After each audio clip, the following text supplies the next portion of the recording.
Okay, we had a bit of a windstorm at the job site, but it was basically all me.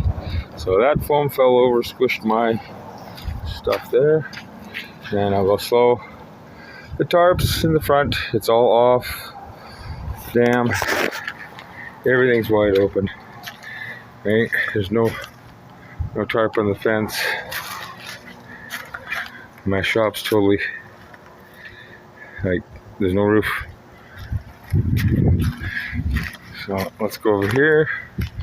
Sorry about that.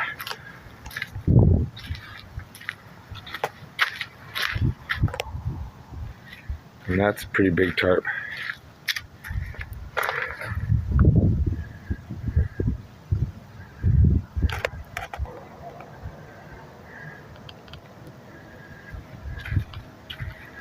I think it got a little destroyed too. A little rip in there.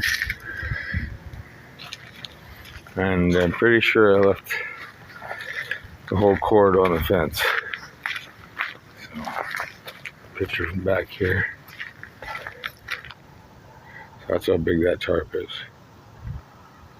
It's like, yeah, 400 square feet. Anyways, now I get to fix it.